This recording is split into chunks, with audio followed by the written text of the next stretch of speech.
Good evening. My name is Harry Helling, and I'm the Executive Director of the Birch Aquarium at Scripps Institution of Oceanography, UC San Diego. Welcome to the Jeffrey B. Graham Perspectives on Ocean Science webinar series. This year we are organizing these webinars as themed mini-series dedicated to the world-class research at Scripps. Tonight, we present the second in a three-part series focused on research for resilience on a changing planet. This series highlights Scripps oceanography programs that inform science-based decision-making, resource management, and climate change adaptations as a key part of their mission. It is my great pleasure to introduce our second speaker in this series, Dr. Clarissa Anderson. Clarissa is the Executive Director of the Southern California Coastal Ocean Observing System, called SCCOOS. SCCOOS is an integrated coastal ocean observing system within the Southern California Bight region that provides diverse stakeholders with scientific data and information necessary to address critically important coastal issues. Clarissa is a biological oceanographer with expertise in ecological forecasting and remote sensing. After receiving undergraduate degrees in biology and art history at UC Berkeley and at a marine science PhD at UC Santa Barbara, Clarissa completed research as a postdoctoral scholar at NOAA, University of South Carolina, and UC Santa Cruz before transitioning into a professional research position at UC Santa Cruz. Her research during those years was focused on the prediction of harmful algal blooms in estuarine and coastal ecosystems and the establishment of the California Harmful Algae Risk Mapping System. As the Executive Director of the Southern California Coastal Ocean Observing System, Clarissa continues her research on phytoplankton ecology and harmful algal blooms in coastal California, as well as managing the SCCOOS network of real-time ocean observing and modeling systems. Tonight, Clarissa will update us on SCCOOS initiatives and show how SCCOOS observations and modeling are helping stakeholders understand and adapt to our changing coastal ocean in Southern California. Please join me in welcoming Clarissa for her talk entitled The Southern California Coastal Ocean Observing System. Hi, I'm Clarissa Anderson. Really great to be here today to tell you all about the Southern California Coastal Ocean Observing System. And as you heard in the introduction, this is a group that does a lot of stuff related to coastal modeling, coastal prediction, and coastal observing in order to really meet the needs of our stakeholders and all of the end users throughout Southern California. And this is my team here. I work very closely with Dr. Eric Terrell. He's the technical director. He's based at CORDSEA, which is a group here at Scripps that is really at the forefront of pushing a lot of technology for ocean observing. My program coordinator is Megan Medina. She's my right-hand woman. And Ross Timmerman works across two different programs. That's SCCOOS and also the Coastal Data Information Program, CDIP. You may have heard of them. They're the ones that procure wave buoy data for the entire nation. If you're a surfer, you definitely know what CDIP is, and they're a very close ally and partner with SCCOOS. And Dr. Floribeth Laval is my postdoc. She works both with me here at SCCOOS and also with California Sea Grant, and she is an incredible asset doing some neat work with marine protected areas. And then Ian Brunes is going to be joining us this summer to do an NSF, that's a National Science Foundation internship on data. And since we are very data intensive, as you will see, it makes a lot of sense. So I'm just going to give a little bit of a high-level background on what SCCOOS is and how we fit into the national system. So at NOAA, you may have heard of NOAA, that's the National Oceanic and Atmospheric Administration. There are many, many agencies. You may have heard of the National Weather Service, first and foremost. There's also the National Ocean Service. And within the Ocean Service, there are a lot of different departments, or kind of line offices, as we often refer to them. Fisheries is one of those. Another one is called IOOS, so that's the Integrated Ocean Observing System, and it's part of that National Ocean Service branch. And within IOOS, there are a lot of people who work on like the DC side of IOOS, but then nationally we have all of these observing systems that are a part of that enterprise, and there are 11 of these regional associations, as we call them, and SCCOOS is just one of those. So you see them here on the map, these regional groups that procure observing data, models, all kinds of information for the people in that region. There are 2 in California because we're such a big state. So SCCOOS is our sister group to the north. So that stands for Central and Northern California Ocean Observing System. And we are SCCOOS. So we're generally about Morro Bay down to the border with Mexico, but we also work with our partners and colleagues all the way into Ensenada and try to keep there a certain kind of continuity for the region. And we're also, recently, we've all kind of fallen into this interesting certification, as it's being called at NOAA, where our data have been given the stamp of approval to say that we meet federal standards for high quality real-time data. And this has been really important for us to get our data into more and more places and make it more useful. So backing up in sort of where we are at SCCOOS and where we've come from, I'm going to be talking a lot about where we're going in the next 5 years, but I want to give you a sense of what that legacy looks like. And because these regional associations of IOOS were designed to meet societal needs and really have an emphasis on societal benefit, we've long focused on certain areas that are critical for coastal communities to thrive. And so those are things like marine operations. So that sometimes you could think of maritime transport or bringing ships in and out of port. That's a big one that we work within when we're thinking about marine operations.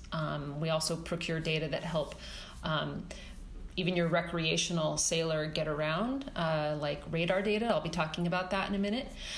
Coastal hazards. So you think about oil spills, you think about pollution events. We also work to create models and predictions and observations that are critical to those needs. We work very closely with U.S. Coast Guard. I'll talk about that more as well.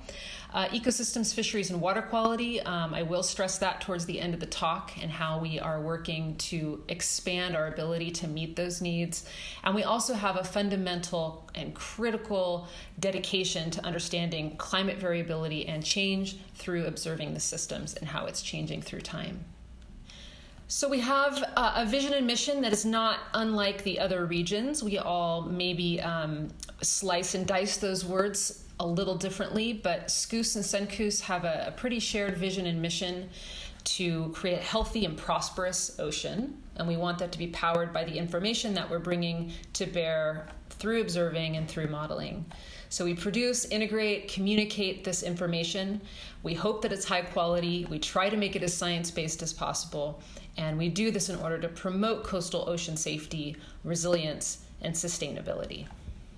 I don't do this in a vacuum. I certainly don't do it alone. So it's really good to point out that while I am the executive director of this group, and we're a fairly small group in-house here at Scripps, there are well over 20, somewhere between 20 to 30 principal investigators, as we often refer to them as, but those are the scientists doing the work. So there is a lot of work here that's involved to create an observing system at the scale of which you're going to hear more about as the talk progresses. And so this requires that when we receive funding from NOAA to create this observing system and keep it going and maintain it, we then decide as a consortium how that money should be spent. We bring those scientists into that decision-making process. So part of the executive steering committee, the board of governors, these groups are also comprised of people who receive some of the funding. And that might sound like some sort of a conflict of interest, but what we are is really, we're not a funding agency. We are a group that receives funding, and we try to do the best we can with it, and we like to have all of those who are the most informed about the system involved in the process. And then a lot of what we do is data management. So having a really important data management team and an analysis, these are critical to what we do here at SCCOOS. And if you go back in history for SCCOOS, not for IOOS itself, but just for SCCOOS, a lot of the early days come from funding that was just from California that started to coalesce around Scripps and a group of people who wanted to put some critical observing in place. And so that money really did get us off the ground, and there were a lot of collaborations with the city of San Diego, city of Imperial Beach at the time to get observing in place to think about problems like the pollution surrounding Tijuana River. And so from there, we have really, really grown. And both SCCOOS and SCCOOS are represented on the map here.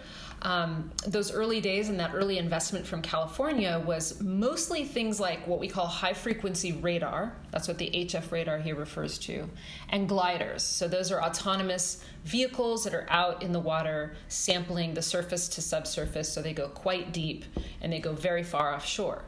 And so a lot of that investment was there, and we have built so much of what we do around that early investment. But as the years marched on, we realized how much more we could do, and we kept building and building the program. And so you're seeing a nice pictorial representation here of these assets. And the radar are shore-based, so that's what those little stars are on the shore. But what they're doing is they're measuring the ocean surface currents offshore.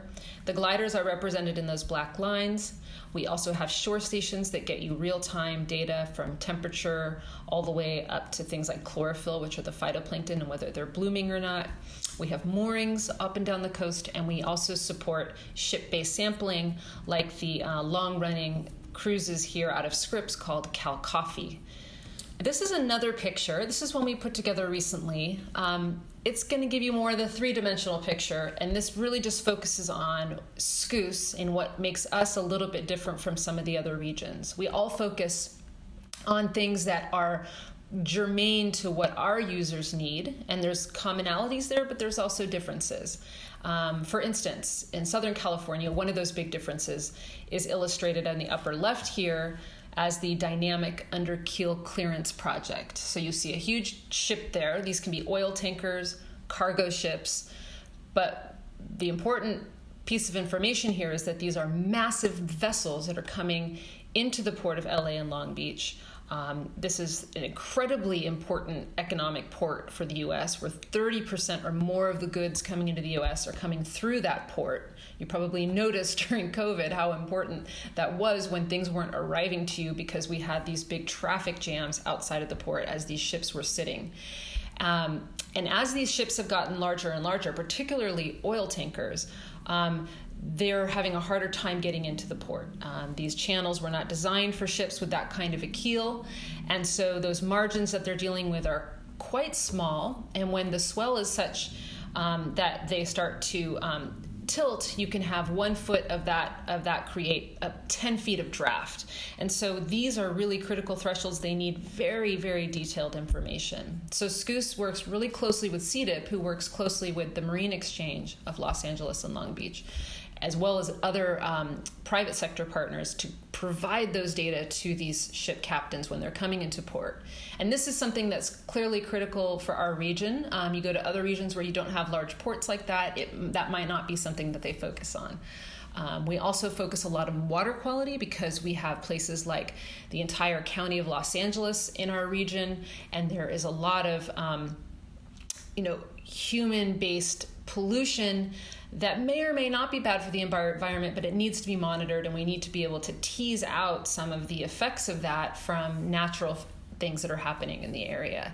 And so we try to work with groups like our partner SCORP in that area. They're based in Costa Mesa, and they are really at the forefront of understanding what the water quality signal is and how to help dischargers. And so we then align ourselves with some of those local dischargers to help them monitor their impact on the environment. But if you remember this picture as we march forward, you'll be able to think about all of the projects that I discuss. You could take a little bit of a different angle and think about the parameters or the variables of interest. Those are pictured here. We have lingo in ocean observing that is essential ocean variables. This is something that the global community has come up with to try to standardize how we do this at a global level. And if you were to go to our website, you'd see that there are various ways to access the information that we provide, whether that's biological, biogeochemical, or physical.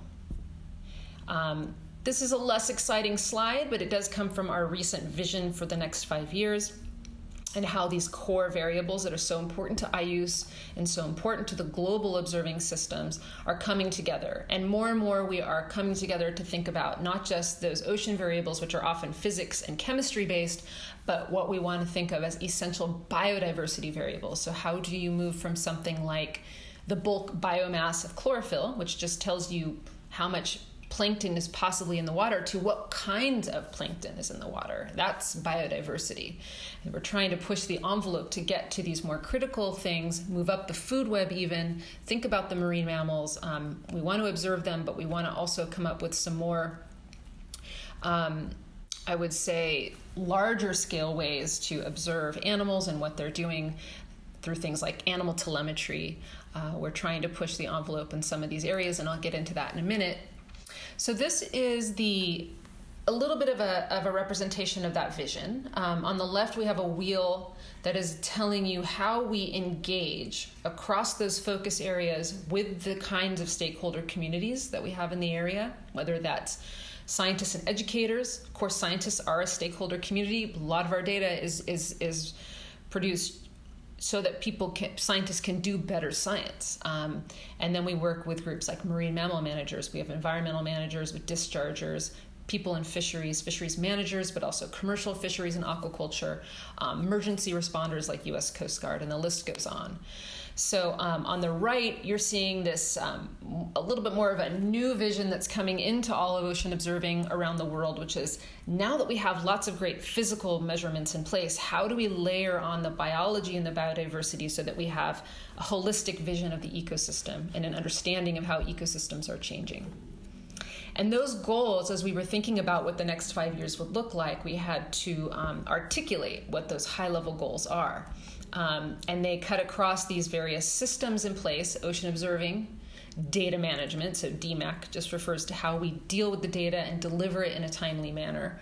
Modeling and analysis, so sometimes those observations work their way into the predictions. They help validate predictions, they help calibrate, parameterize predictions. And then what are those tertiary products and tools that you can develop? Now you have a lot of data, you have models, but how do you synthesize, interpret, and deliver that information to people, to the public, to end users in a way that they can use it and make the most value out of it? And then we have our governance and our stakeholder engagement. So a lot of that product development requires constant engagement with everyone in the community to understand their needs and their requirements. And that relationship building is really at the center of what we do here at SCCOOS. So we try to keep these long-term, high-quality observing system going with all of these instruments in the water and people who are involved in keeping this going. But we then have to think about, why are we doing this? We never lose sight of the downstream impacts of the data, and those who are going to be able to use it to have stronger communities and more resilient communities. So this is another picture. We put this together as we were thinking about that next 5-year vision, how to expand and maintain our radar network. So the radar, again, is what gives us surface current measurements, and we are really invested in keeping that going as sort of the biggest part of SCCOOS right now. It's still about half of the money that we spend, more than half, goes to radar. And then the next item is the California Underwater Glider Network. And this is sort of run mostly in-house from SCCOOS and from Scripps, and that Dan Rudnick's group here builds the instruments in-house, does everything for the entire life cycle of those data are really coming out of his lab, and the instruments are built there. They go out, the data comes back, and it comes back it's telemetered to networks in space. We get the data. There's some really interesting kind of feedback here and how we get those data periodically and what we do with them. And I'm going to talk about those for monitoring climate variability and change in just a minute.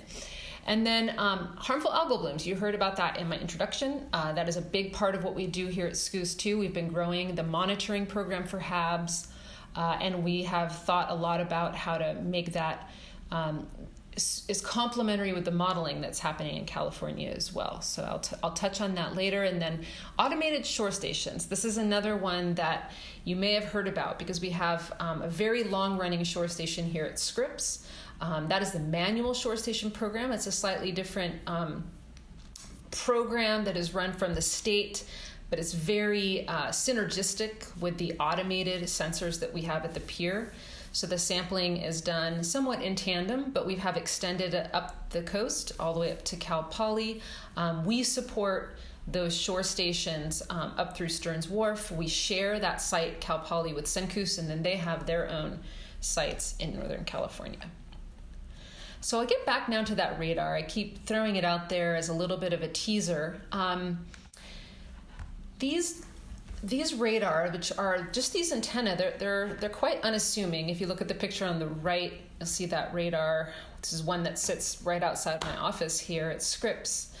But these are all along the coast, distributed in a way that helps us kind of triangulate patterns out onto the offshore, where we can then use that signal to derive the surface current velocities, and then move to other higher order products from there. But you're seeing one of these kind of vector maps in the center of the slide, where you're looking at the velocity of the currents, those vectors. And this is important for a lot of modeling, as you would imagine.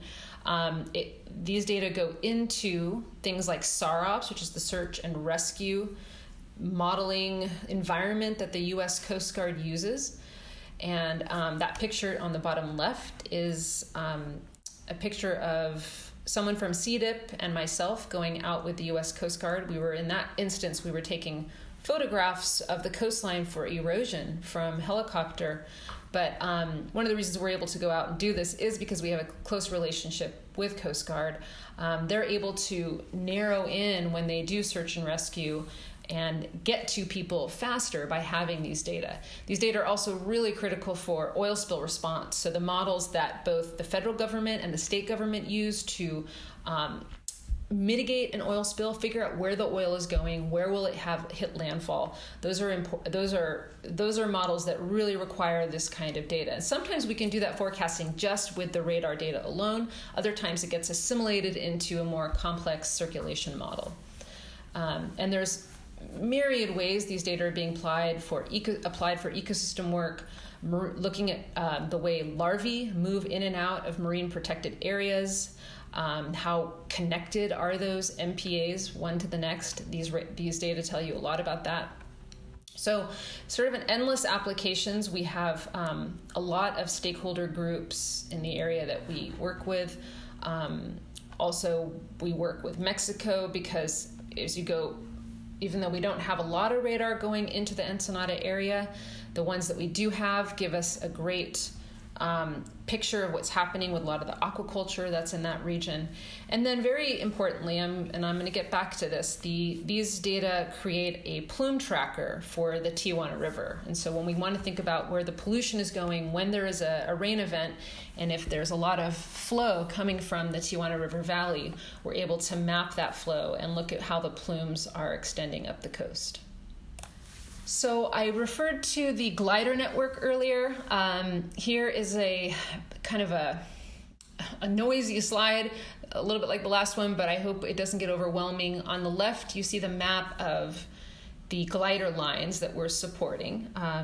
Some of these come from other support and as well as SCCOOS support, but at least gives you a sense of how much time these gliders, or at least the spatial extent of these gliders in California. How much time they're spent out there? Well, there's generally one out there 24/7, so we're able to call this an operational program because there is always a glider in the water taking measurements.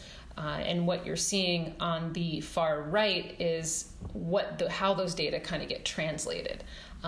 There's a lot of glider days, a lot of data to look through, and they need to be processed in a way that we can understand what we're looking at. We're measuring things like temperature on those gliders, we're measuring salinity, some biogeochemical properties like dissolved oxygen and pH, and even chlorophyll to look at the phytoplankton.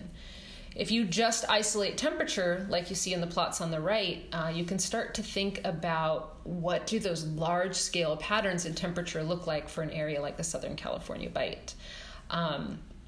So those anomalies of temperature, when do they break away from the background average, are an important way for us to ascertain that. And those plots with all the squiggly lines On the top there are just the various glider lines, the colors of the different glider lines. The black line is what is happening at the equator. That's the oceanic Nino index. So that's telling you something about El Nino and its periodicity. Now, if you overlay those things as we've done here, you'll start to see how the temperature fluctuations in our neck of the woods are aligning or not aligning with what is happening at the equator.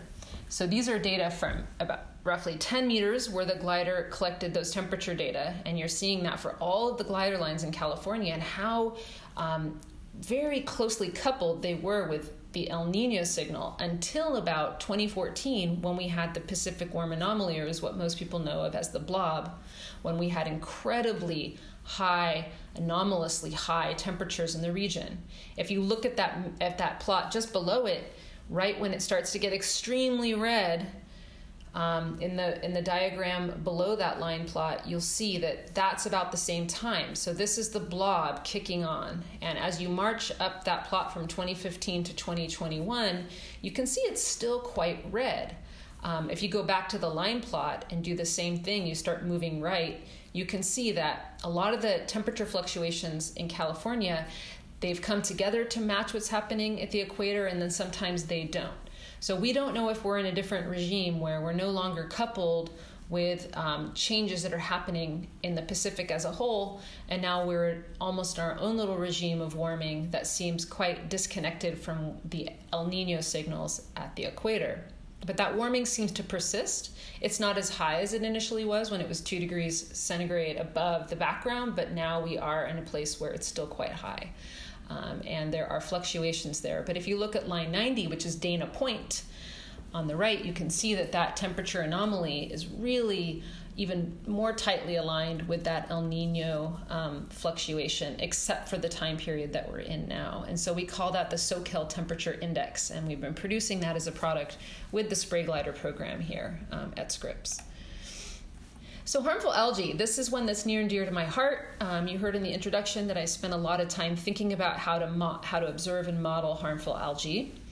SCCOOS has a long history doing this, well, not too long, but maybe since about 2008, when the academic community in California came together and said, we're doing all of this ad hoc sampling of harmful algae at various piers. Why don't we come together and do something for our state stakeholders and policymakers and try to have standardized products, standardized sampling with longevity, keep the monitoring going. And so SCCOOS and SCCOOS came together and tried to make that a funding reality, and we've done really well at keeping this going. And it's been really important because it gives us this great baseline at the piers to see what kind of changes are happening in the plankton on a weekly basis. So there's weekly sampling for kind of in conjunction with the automated shore stations. So you're looking at chlorophyll, temperature, salinity, also macronutrients like silicic acid, phosphate, and nitrate. These are really important for phytoplankton to grow. We look at around 8 to 9 taxa, so that's different species or genera of interest, the ones we think are potentially damaging to the environment if they grow out of control. We also monitor for toxins, and there is one of these organisms, so Pseudonychia, the one you see right in the middle. It's got kind of a spindly, pencil-like chain. That one produces a pretty deadly neurotoxin that you may have heard of called domoic acid. And this becomes really visible on our beaches seasonally when marine mammals like sea lions strand on the beach. You've no doubt seen that if you've lived in California for very long and you've seen animals bobbing and weaving on the beach, sometimes even seeming very friendly because of that neurotoxic effect. Well, that is a toxin that also really affects our shellfish supply and public health, because we wouldn't want to eat it in large amounts in the shellfish because we would get something called amnesic shellfish poisoning, and that can lead to memory loss. It can even lead to death. So we're looking at that at each of the piers, and we're also monitoring other toxins with something called SPAT. It's a newer technology, or I should say a newer application of an old technology where you put out some resin beads that collect the toxins in the environment, and it's sort of a passive tracer. And then we look at all of the toxins that are collected on those beads so we can check for emerging toxins. And so we've been putting these into weekly alerts on a listserv, but then we also put those data, once they're quality controlled, onto various databases and then merge them with models. So I'll talk about that in a minute. And I just, if this were a longer talk just about the harmful algae, I'd go into little anecdotes about all of the critters you see here, but we're going to bypass that for right now. I'll focus the conversation again on Pseudonychia, but I wanted to say that the previous slide was really about the traditional ways one uses a microscope to look at sampling. And one of the reasons we only do it weekly is that it is very labor intensive to get a water sample, put it under a microscope, and then count all of those microscopic plankton. So things have kind of been revolutionized in this area recently or maybe last 10 to 15 years, by the invention or advent of something called the imaging flow cytobot. And this was created by a woman who did her graduate work here at Scripps and has been a researcher, scientist at WHOI, at Woods Hole Oceanographic Institute, for a long time. And these instruments are really critical to getting us a higher frequency and more, I would say, comprehensive view of the plankton and the communities of plankton in the water. And the way they do that, you're seeing some of them here being built for our network on the right. These are about a meter or so high. They're so fairly large, but you can put them on piers, you can put them in the water, you can put them on moorings. And what they're meant to do is be underwater microscopes, such that the water's flowing through. They're robotic microscopes. They can take real-time images and then send those images in real time, meaning, every 20 minutes a sample is taken. So every 20 minutes we can get a rough estimate of what that population looks like. So we're getting images, beautiful high-resolution images, just like you would take on a microscope, under a microscope. But then we're applying machine learning algorithms to those images that say, kind of been trained in an image recognition sort of way to tell us what plankton are there.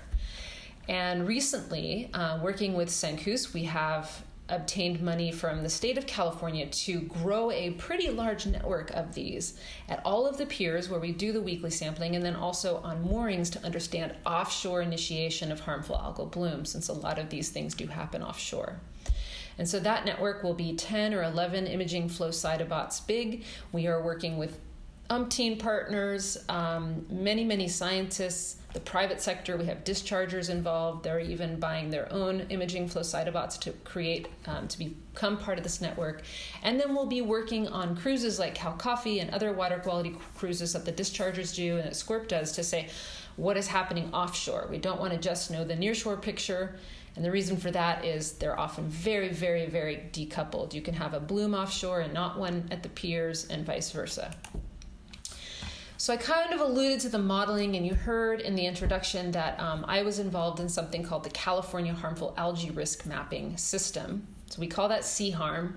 And this is a model a lot like akin to a weather model. Gives you a spatially explicit daily to every 3 days forecast of what's happening in the water for toxins, just for domoic acid. So it's not telling you what's every potentially harmful algae that's in the water or every toxin, but it homes in on just the probability of there being a domoic acid event.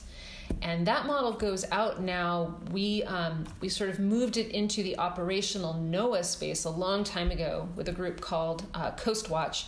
So it goes out as a daily routine product from NOAA. And it looks like these maps you're seeing on the left. And so what you're seeing is a probability of having a large Pseudonychia event.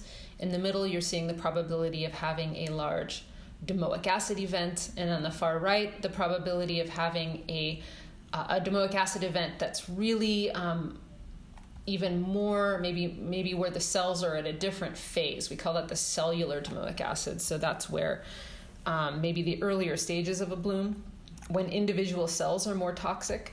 So we're looking at these three things and we're tracking them every day.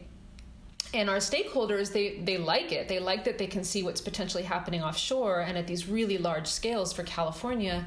But it can be very, very hard to understand how to interpret it, particularly if you're looking at, say, those orange colors or the green or orange colors, which is maybe 50 to 60% probability of there being a bloom or toxins.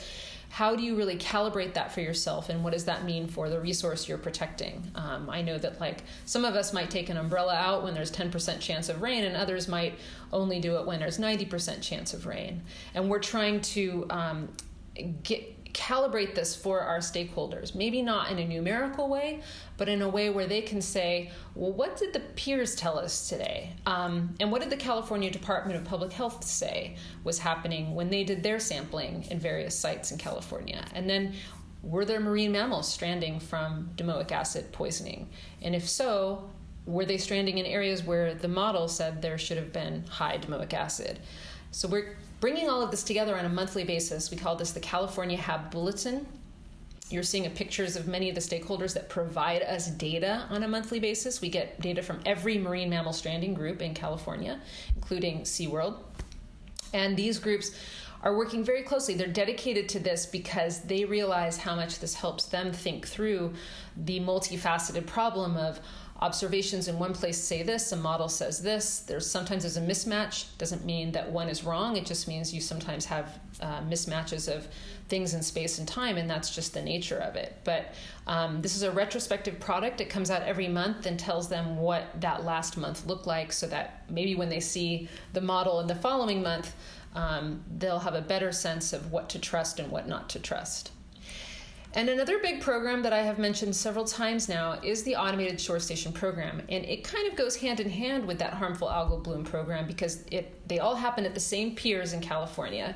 These data are all critical for one another. You can't really interpret the harmful algae data without the physical data. You need those great records of temperature, chlorophyll salinity. And so we keep these sensors going with our incredible partners and PIs like Melissa Carter, who you're seeing here. And she dives a lot off all of the piers that we service, but particularly Scripps Pier, since we're all based here. And we have sensors that are there. They're working real time, but they have to get cleaned. They have to get serviced. Biofouling is a really big problem we deal with. So you can see like a high frequency signal like in the plot. That temperature signal can get really problematic and have crazy spikes and spurious issues when the sensor itself is just covered in algae or mussels or barnacles. And so this is a constant thing we have to do. We try to keep that communication open with the public, that we do go back in time and try to quality control those data. But if you're just looking at something like a chlorophyll signal in real time as it's coming in, you do have to be aware of the fact that sometimes if it just goes off the charts into some strange number that just doesn't seem possible, that might be an indication of biofouling or something like that. But we work to quality control those. We have flags we apply in real time to try to get those data as good as we can. We also are looking at ocean acidification, and this might be something you don't know a lot about, but it's intimately connected to global warming and the changes in greenhouse gas emissions globally, and what happens when you have a lot of carbon dioxide in the environment and it starts to makes its way into the ocean. You have air-sea exchange. We've exceeded the buffering capacity of that CO2 now in the ocean. We have major shifts in how much calcium carbonate versus CO2 versus bicarbonate ions we have in the ocean. And this is a direct function of the fact that we have a more acidic ocean now. As CO2 increases in the atmosphere and increases the ocean, more partial pressure of carbon dioxide means a more acidic ocean. And so we're looking at things like the ramifications of that, and we measure pH, but we also look at oxygen, because oxygen is intimately correlated with some of these processes, but also biological processes, where sometimes you could have a bloom that takes down oxygen as a result from the bacterial degradation after a bloom. So all of these things are important for fish, for the biota, for all of the animals to figure out how they're going to adapt to not only a more acidic ocean, but an ocean where oxygen supply is also fluctuating quite a lot. So we work with engineers here at Scripps, and Todd Martz is the key collaborator there in Mart's lab, and he's been creating for quite some time now a self-calibrating CFOX. So the CFOX measures pH and oxygen, as you can see in the name, but more recently that CFOX has been kind of beefed up to have some really interesting capabilities to keep itself calibrated in situ, so while it's in the water. And we're trying to bring this technology onto the piers. So we do play a role quite often of being a technology accelerator, or at least a test bed for new technologies. And so we know that this has a pretty high readiness level. It's ready to go out on the piers and do the work of doing pH and oxygen measurements routinely. So we're excited that in the next 5 years, we're going to get these out. We're going to be able to have data like this at the piers and really see those fluctuations in real time. We're also working with the climate group at SCCOOS. So that's the Center for Climate Change Impacts and Adaptation. And with them and with our CDIP partners, the WAVE buoy program, we're able to put out the data for WAVE. What I should say is really the run-up. Sometimes people call it flooding, sometimes they call it inundation, sometimes it's just as simple to call it run-up, because that's really what we're talking about. We're talking about the wave run-up into the nearshore zone and what that means for your average beachgoer or somebody who has to manage the parking lot at the beach, or the lifeguards, or maybe the city managers who have other concerns related to erosion and highway flooding and the like. So we're trying to do this at various beaches, but in this partnership with CDIP and with the CCCIA, we're able to have at least some data pages where we get these data out to the public in real time for various sites. And we've been trying to expand the validation of that work up for various beaches. We can put these data out based on the modeling that CDIP does for every beach, but getting the parameterizations and the validation correct for those beaches has been a little bit more challenging. It requires this extra funding that SCCOOS is trying to provide so that we can just kind of every year take on a new beach like Cardiff and then Huntington Beach and just move up the coast and try to really get these models more accurate so that people do know when there's a run-up event, if it's coming, if there's a king tide and a high tide and a lot of stuff that's coming together, you're going to know if you're going to have a flooding event that could really impact your life or your property. And so here's more of what we're calling the California Coastal Flood Network. I mentioned that we're moving up to different beaches. We hope to get to Malibu, Del Mar, and others. Those are in preparation. We want to improve the accuracy and the accessibility of that. At NOAA, we're calling this total water level because it's a combination of thinking about sea level rise, the run-up, the tides, as well as what's the runoff. When you have something like this near an estuary or a river, you're going to have a runoff event, and you need to think about what does that total water level look like. And we have records of coastal flooding events that I think you would find interesting if you go to the website. Some of this work is quite labor intensive because in order to do that validation and the parameterization I was referring to, you've got to collect a lot of data, things like having pressure sensors offshore, CDIP wave buoys, LiDAR drones, trying to get all of the beach morphology is really critical to this, and the topography. You've got to have buried pressured sensors on the beach, and then these static LiDAR and video cameras. So I don't want to minimize this. This is actually a really intensive process, and that's kind of why we can only tackle one beach at a time.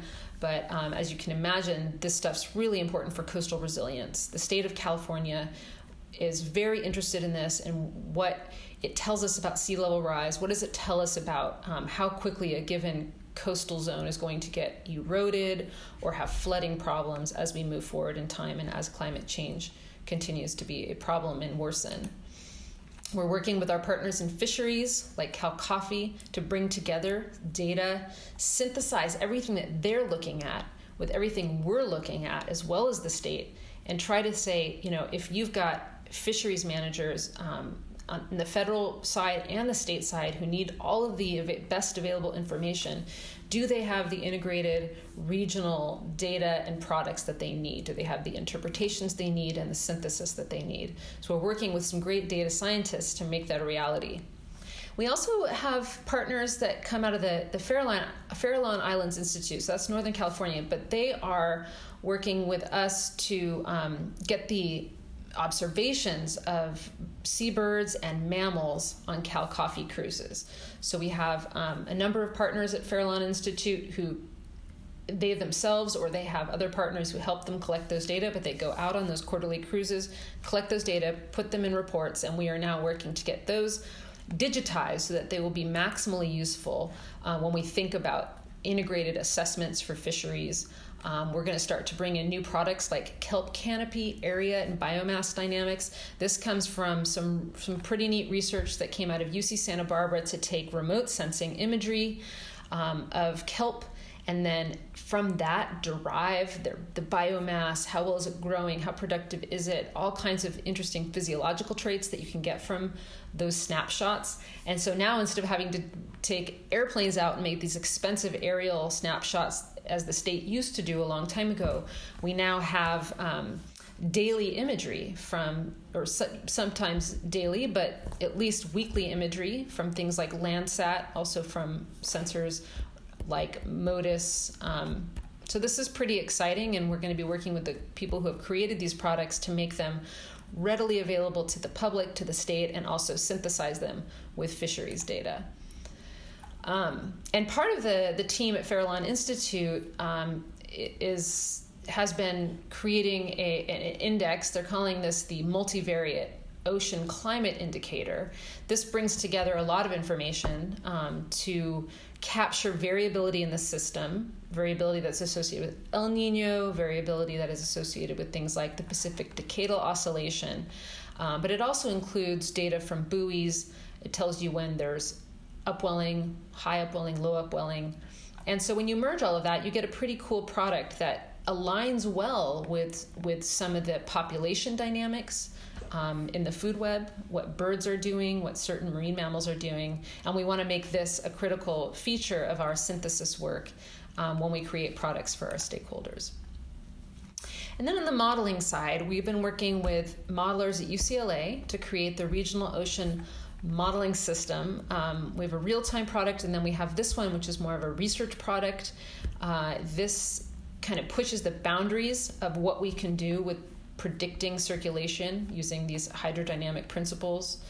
And we're continuing to provide that support so that the nearshore ROM's development can be improved for physics and also improved for the direct relevance with water quality managers, because this model is more and more being used by the state when it's coupled with an ecosystem model to tell managers whether ocean acidification and other nutrient discharge is a problem for the local environment, and whether they need to ratchet back what kinds of nutrients are in the wastewater discharge in order to prevent things like harmful algal blooms or ocean acidification issues or hypoxic events. So we've been supporting a real-time version of that kind of a model for a long time. It puts out a 3-day forecast. It's critical for creating the harmful algal bloom forecast I told you earlier, because we use that output to force that model. And this one has been the workhorse for driving a lot of products that we produce for our stakeholders. We will probably be transitioning it soon, though, into NOAA is creating another version of this that's going to be coming out as a standard operational product from NOAA. It'll be a 2-kilometer version. It's called the West Coast Ocean Forecast System. And so we'll be moving into using that more regularly, but I just want to stress that this kind of approach to use a real-time operational model like this won't go away at SCCOOS. We need to keep doing that because it feeds into so many other products. We have dischargers who need these data. They want to look at what's happening 3-dimensionally in the water column, and the predictions have a very high fidelity to reality. So these have been great for just like a weather model telling us what is happening in the ocean, what are the changes that you can expect in real time that affect fisheries. Where do the fish go? Sometimes when you want to find a squid, it's just as simple as knowing what the temperature is at 30 meters. And so those are the kinds of things we can extract from this. And so I will end there by showing you that map that I showed you earlier. Again, now that you've heard everything that I've gone through, this is not everything we do, but you can start to think about what the ocean acidification means for the environment. Why are we sampling plankton? What is this California Underwater Glider Network all about? And we're trying to create a holistic vision of the ecosystem with all of these data. It can seem a little bit scattershot at times, and we're trying to bring the pieces together and really synthesize them so that that the societal value is as maximal as we can make it. And I hope that you enjoyed that. I'm really looking forward to hearing questions. Thank you. That was a very enjoyable talk. Thank you. We had a couple of questions about harmful algal blooms. One attendee said that the nowcast and forecast maps for HABs were very helpful for marine mammal stranding and awareness. And they wondered if there was a new website that has those maps. Yeah, so we deliver them via the SCCOOS website. It might be that you maybe tried to find them at a time when there was a transition. When we first started doing this, and I was at UC Santa Cruz, we put it out on the SCCOOS site. The SCCOOS site still links to it because now it's served via, it became like an operational product at NOAA, with NOAA Coast Watch. So that goes out on a database called ERDAP, and we link to that, and we also put those maps in that retrospective way in the California HAB Bulletin. But if you want them on a daily basis, they are on our website. If you just go to products, you'll see the sea harm link, and you just click on that, and you should be able to do some exploration. We're also in the throngs of transitioning to a new data management service, and we'll have a pretty fancy portal to unveil to the world in about 6 months' time, and you'll be able to do some really nice visualization queries with that. Oh, that sounds great. I'm looking forward to that. Someone was asking about the data on harmful algal blooms and how often those data are collected. And you may have covered that in part, but maybe you can expand on that a bit. So specifically for the HAB data, the traditional way that we do it with the microscopy at the piers is a weekly sampling, particularly because it is so intensive and time consuming. But now that we have these imaging flow cytobots that we're putting at the pier, we will have a sample every 20 minutes. It's unclear how that's going to serve managers. We'll probably roll that up into some higher level products as well. But right now we're putting up a dashboard. It will become public where you can see those images as they come in real time. So probably on the hour, you'll get the update. And that will be another way to see what's potentially out there in terms of HABs. But we have like a private listserv that's more of like a back room for the managers where we do that weekly. The public doesn't really get to see the HAB data until they get uploaded, they're QC'd, and then they get uploaded into our database, and then we put them back out to the public. So there are kind of layers here, and it just depends on your needs, but we make sure the management community gets those alerts immediately. Yeah, that sounds like a lot of work goes into getting those out. I had another question here that I thought was quite interesting. They were asking about ocean acidification, and they asked whether or not the pH varied from area to area, or if there were any trends in pH, perhaps a place that showed someplace that the ocean was actually not acidifying, but becoming more basic.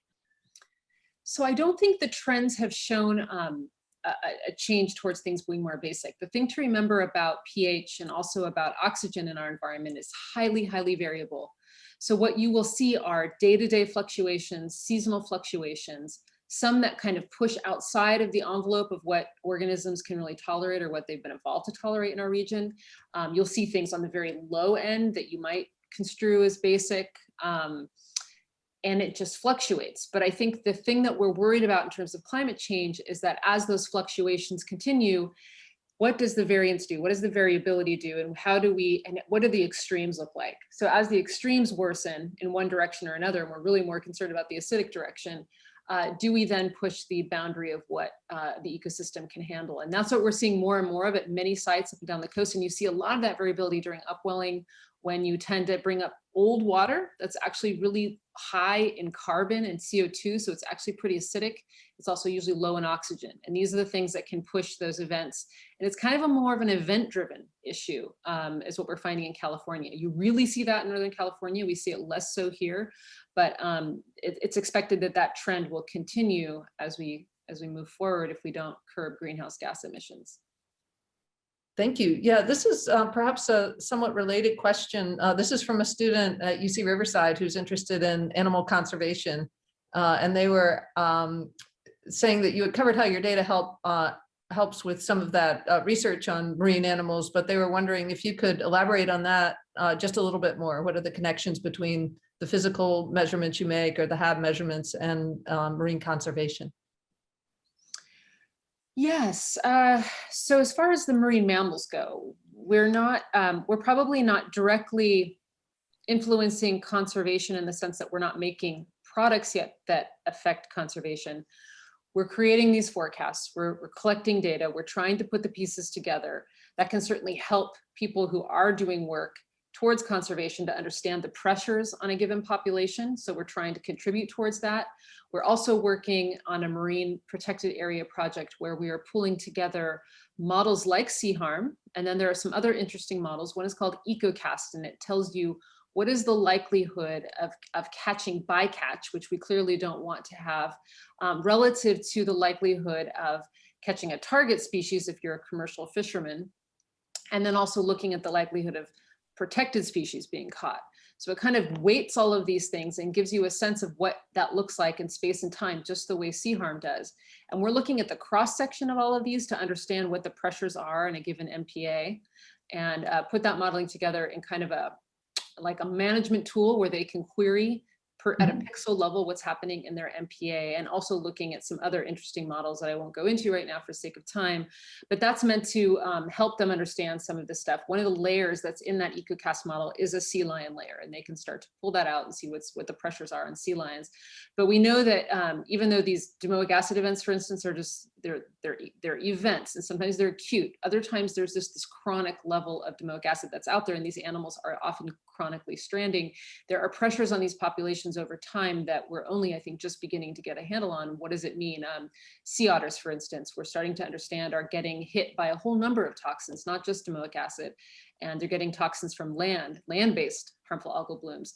And this is all coming together to, it's like a trifecta in a way that's then leading to higher order problems in those populations, because they can no longer then ward off parasites or ward off other disease because they have these chronic attacks by things like toxins in the environment.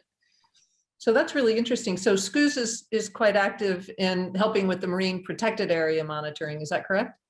That's right. And so we are working really closely with SCCOOS on an MPA monitoring project, and we're doing the part that I just outlined with the models, talking to the stakeholders on a regular basis. These are a number of partners throughout fisheries and other groups that are monitoring how, or really trying to evaluate how the MPAs have been set up and how to move forward, whether they want to change those or not.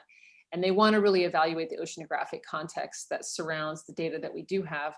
So we're trying to pull together everything that SCCOOS and SCCOOS have in a way that they can curate those data views, understand the change in their system, and what does that change mean for protecting the various species that they've been mandated to protect. That was really terrific, Clarissa. We're so glad that you were able to join us and provide us with this overview of an organization based at Scripps that really is doing some of the work at the forefront of connecting science to society. Thank you so much for what you do, and thank you for a great talk. Thank you. You're welcome. It's great to be here.